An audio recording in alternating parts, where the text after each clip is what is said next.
سورہ انعام، انفال، سورہ انفال تو تیسری ہے۔ سورہ پہلی آپ نے تلاوت کی ہے انعام، دوسری تلاوت کی ہے اعراف اور تیسری کی ہے انفال۔ تین صورتیں ہیں۔ ان پہلی صورتوں میں اب ان کے واقعات میں ہم بہت زیادہ گہرائی میں نہیں جاتے، لیکن اس کا سینٹرل آئیڈیا تھوڑا سا قرآن کریم کا میں عرض کر دوں کہ ان تینوں صورتوں میں پہلی جو صورت ہے اس میں اللہ رب العالمین نے سورہ انعام میں خاص طور پر اپنی توحید کا ذکر فرمایا ہے، یعنی توحید رب العالمین، جس کے متعلق ماضی میں جتنے انبیاء کرام آئے بنی اسرائیل میں، وہ تمام انبیاء اور بشمول نبی کریم صلی اللہ علیہ وآلہ وسلم جتنے حضرت آدم سے لے کر حضرت عیسیٰ اور حضرت عیسیٰ سے لے کر نبی پاک صلی اللہ علیہ وآلہ وسلم کے زمانے تک جتنے انبیاء آئے، ہر ایک نے اپنے اپنے دور میں اللہ رب العالمین کی توحید کا ذکر فرمایا۔ اگر اللہ رب العالمین چاہتا تو سب کے دل میں اپنی محبت ڈال دیتا، وہ اختیار ہے کن فیکون، وہ کہہ دے ہو جا، وہ ہو جاتی ہے۔ لیکن فطرت رب العالمین اور ہے، یعنی اللہ تعالیٰ فطرت کے مطابق اس دین کو چلاتا ہے، اس لیے اس کو دین فطرت بھی کہتے ہیں۔ خاص طور پر دین اسلام اور ماضی میں جتنے انبیاء، کل میں نے عرض کیا تھا باقی آیات کی روشنی میں کہ دین اسلام پر تمام انبیاء آئے اور نبی کریم صلی اللہ علیہ وسلم بھی دین اسلام پر، اور تمام ماضی میں جتنے وہ سب دین اسلام پر آئے، لیکن لوگوں نے انحراف کیا اللہ کی تعلیم سے جو انبیاء کی صورت میں ان کے پاس پہنچی، انہوں نے اپنی اختراع اور اپنی اصطلاح اور اپنی نفس کا استعمال کیا، لہذا اللہ تعالیٰ نے ان لوگوں کو اس زمانے میں بھی رد فرمایا اور آج بھی اللہ اور قیامت تک ان سب کو رد فرماتا ہے کہ جو دین اسلام کے خلاف جانے والے لوگ ہیں۔ تو اللہ تعالیٰ نے اس میں اپنی توحید کا آغاز فرمایا، تو اللہ تعالیٰ نے اپنی توحید کے حوالے سے اگرچہ اللہ کی پوری کائنات آپ کے سامنے روشن اور عیاں ہیں، سورج، چاند، ستارے، سیارے، باغ و بہر، یہ سب کچھ اللہ کی نشانیاں ہیں جو اللہ کی معرفت کا پتہ دیتی ہیں، لیکن اللہ رب العالمین نے ان اشیاء کی طرف اپنی ذات کو منسوب نہیں کیا، بلکہ اللہ تعالیٰ نے انبیاء کی طرف اپنی ذات کو منسوب کیا کہ انبیاء کی تعلیمات جو وہ کہتے ہیں آپ من و ان تسلیم کرتے ہیں کہ نہیں کرتے؟ اگر تو ان کی تعلیمات کے خلاف آپ اپنی اختراع، اپنے ذہن اور اپنی سوچ سے اللہ کو سمجھنے کی کوشش کرتے ہیں، تو اللہ تعالیٰ نے ان سورہ انعام میں خاص طور پر فرمایا کہ وہ لوگ جو خود اپنے ہاتھوں سے بتوں کو تراشتے ہیں، جو اپنے ہاتھوں سے بتوں کو تراش کر اپنے سامنے رکھ کر اور دست بستہ ان کے آگے کھڑے ہو کر وہ ان سے التجائیں کرتے ہیں، کسی سے بارش کی دعا کرتے ہیں، کسی سے جناب وہ رزق کے معاملات کی دعا کرتے ہیں، کسی سے اولاد کے معاملات کی دعا کرتے ہیں، کسی سے امن و سلامتی کی دعا کرتے ہیں، گویا انہوں نے اپنے ہاتھوں سے تراشے ہوئے ان بتوں کو پوچھ کر اپنی خواہشات کا اظہار ان کے سامنے رکھا۔ اس لیے اللہ تعالیٰ نے اپنے انبیاء کی جماعت کو اس دنیا میں مبعوث کیا، ورنہ وہ بھی اللہ کے بندے تھے، اللہ چاہتا ان کے دل میں ڈال دیتا، لیکن اللہ کی عین قدرت اور فطرت کے بعد کے خلاف یہ بات تھی، اس لیے اللہ تعالیٰ نے انبیاء کی صورت میں ان کا نزول فرمایا اور ان تمام لوگوں کا رد فرمایا کہ جو اللہ کے مقابل شرک کرتے تھے۔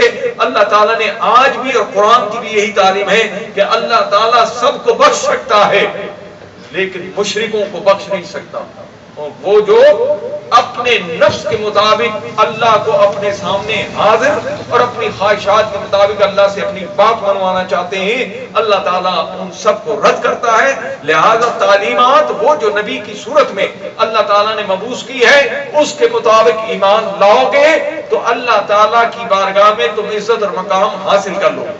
پھر آگے چل کر اسی صورت انعام میں اللہ تعالیٰ نے انبیاء کے مبعوث ہونے پر اور خاص طور پر نبی کریم صلی اللہ علیہ وسلم کا ذکر فرمایا کہ میرے محبوب دو عالم صلی اللہ علیہ وسلم اپنے دل میں رنج نہ محسوس کیجیے، اپنے دل میں تکلیف نہ محسوس کیجیے، میں یہ جانتا ہوں کہ جب تم میرا پیغام لے کر ان کے سامنے جاتے ہو یہ وہ دنیا دار لوگ ہیں، یہ دنیا سے محبت کرنے والے ہیں، یہ دنیا کی دوستی اور رواداری کو اپنے اوپر ترجیح دینے والے، اللہ کی ذات پر ترجیح دینے والے ہیں۔ تو آپ ان کا فکر نہ کریں، ان کے پاس کیا کوئی دلیل ہے کہ وہ قرآن کی کسی آیت کو رد کر دیں؟ ان کے پاس کیا کوئی دلیل ہے کہ اللہ کی ذات کے آگے وہ پیش کر سکے؟ کیا کوئی دلیل ہے کہ رسالت کے آگے وہ پیش کر سکے؟ یہ خالی خلی لوگ ہیں، خیالی تصوراتی لوگ ہیں اور مادہ پرست دنیا کے طالب ہیں۔ اس لیے میرے محبوب صلی اللہ علیہ وسلم ان کی باتوں کا برا نہ مانے۔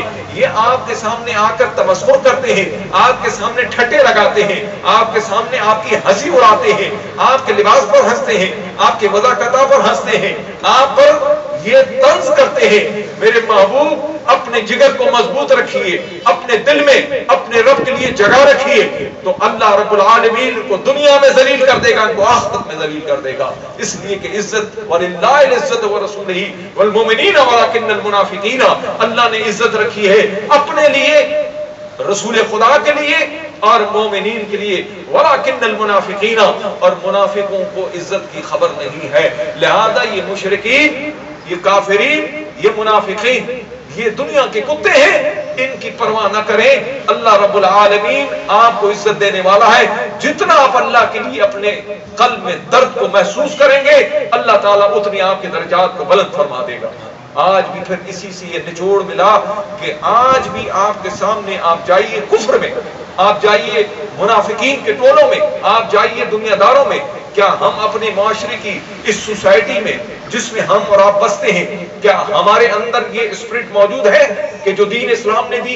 اگر نہیں ہے تو دنیا کی رواداری آج آپ جا کر دیکھ لیں، لوگ بیک وقت اپنے بیٹے بیٹیوں کی شادی میں لاکھوں نے کروڑوں روپے لٹا دیتے ہیں، اور جناب ایسے روپے لٹاتے ہیں، ان سے پوچھو کہ تم دعوی اسلام کرتے ہو، محمد رسول اللہ صلی اللہ علیہ وسلم کی محبت اور ان کی غلامی کا دم بھرتے ہو، مجھے بتاؤ کہ رسول خدا کی بیٹی کی نکاح میں کتنی ڈشیں لگی تھی، کتنے رسول خدا نے ان کو جو ہے انعام کے طور پر یا ان کو اللہ تعالیٰ نے جہیز کے طور پر نبی پاک صلی اللہ علیہ وسلم کو جو حکم فرمایا کہ وہ بڑی بڑی عمارتیں اور بہت کچھ دنیا داری دی تھی؟ نہیں دوستوں، ایسی روایت نہیں ملتی، اس لیے کہ رسول خدا تو وہ ہیں کہ اگر زمین کو ٹھوکر مار دیں اللہ تعالیٰ تسلیم کوثر کے دریا بہا دے۔ رسول خدا تو وہ ہے کہ اگر سورج کو اشارہ کر دیں ڈوبے ہوئے کو پھر سے طلوع کر دیں۔ وہ رسول وہ ہے کہ اگر چاند کو اشارہ کر دے دو ٹکڑے کر دے، وہ چاہے تو دنیا کو تہز نہز کر دے۔ اتنی طاقت قدرت رکھنے والا رسول اپنی بیٹی کے لیے مجبور نہیں ہے، بلکہ امت کے غرباء اور امت کے لوگوں کو درس دے رہا ہے کہ سنو کہ رسول خدا کا طرز عمل یہ ہے کہ ساری قدرت رکھتا ہے، لیکن قدرت کے باوجود وہ اللہ کے آگے سرنگو ہے اور اللہ کی رضا میں راضی ہے۔ تو جو اللہ کی رضا میں راضی ہے مولا اس سے خوش ہے۔ تو یہ تعلیم اللہ کے رسول صلی اللہ علیہ وسلم نے ہمیں مرحمت فرمائی۔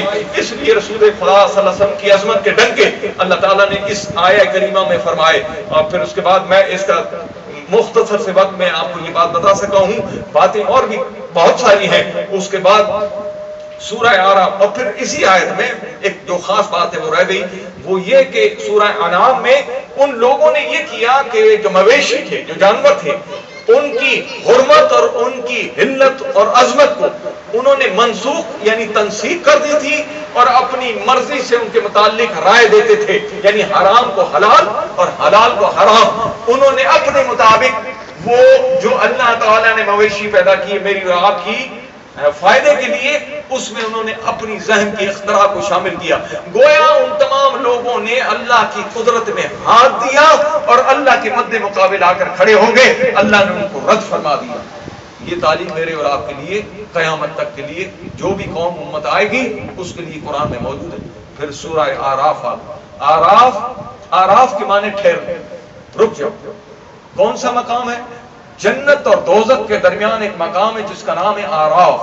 آراف کے معنی رک جاؤ، یعنی وہ جو جنتی ہیں وہ جنت میں گئے، جو جہنمی ہیں وہ جہنم میں چلے گئے۔ اب ایک طبقہ رہ گیا ہے جو مقام آراف پر کھڑا ہے، نہ جو جنتی ہے نہ دوزخی ہے، کھڑا ہے، اب اللہ کی رحمت کا منتظر ہے۔ تو اللہ تعالیٰ ان کو حکم فرمائے گا کہ ان کو جنت میں ڈالو یا جہنم میں ڈالو۔ تو یہ مقام آراف ہے، اور مقام آراف میں بھی اللہ تعالیٰ نے اپنی توحید کا انبیاء کے حوالے سے ذکر فرمایا، اور خاص طور پر نبی کریم صلی اللہ علیہ وآلہ وسلم کی عظمت کو بیان فرمایا. اور اس کے بعد جو سورہ انفال پڑھی ہے اس کی آخری 2 آیتیں اس سورہ انفال میں تو خاص طور پر اللہ تعالیٰ نے، ویسے بھی اس لیے عرض کر دوں کہ یہ جو قرآن ہے یہ قرآن حضرت سیدہ عائشہ صدیقہ رضی اللہ تعالیٰ عنہ سے پوچھا کہ اے سیدہ عائشہ یہ بتائیے کہ رسول خدا کے اخلاق کیا ہیں. یعنی سورہ آراف میں حضور کے اخلاق بیان ہوئے.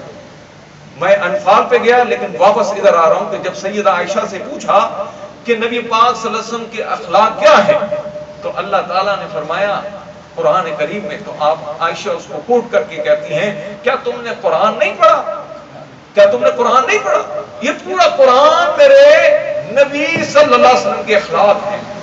اور اللہ قرآن میں کہتا ہے سورہ تحریم میں اِنَّهُ لَقَوْلُ رَسُولٍ كَرِيمٍ، یہ قرآن میرے کرم والے رسول کی زبان مبارک سے نکلا ہوا.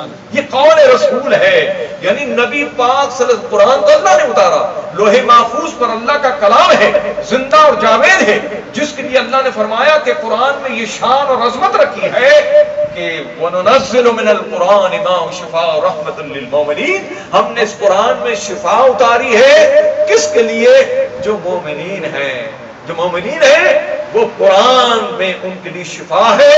جب وہ بیمار ہو جاتے ہیں تو قرآن ہی کہتا ہے وَإِذَا مَرَضْتُ فَهُوَ يَشْفِينِ. جب وہ بیمار ہوتے ہیں تو کہتے ہیں ہمیں تو اللہ ہی شفا دیتا ہے. وہ شفا کیا ہے؟ تو دوستوں وہ شفا قرآن ہے.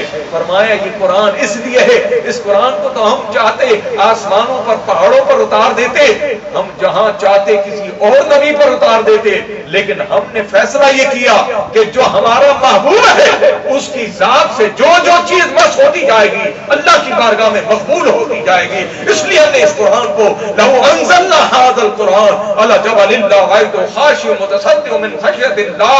اگر اس قرآن کو ہم لوح محفوظ کے علاوہ اگر پہاڑ پر، زمینوں کے علاوہ ہٹا کر اگر پہاڑوں پر ڈال دیتے تو پہاڑ اس کی ہیبت سے ریزہ ریزہ ہو جاتا. لیکن قلب مصطفیٰ پر اتار دیا اور قلب مصطفیٰ کی برکت سے پھر قرآن نے کہا کہ ہم نے اس قلب کی وجہ سے قرآن میں شفا رکھی. اصل بات ہے قلب مصطفیٰ صلی اللہ علیہ وسلم.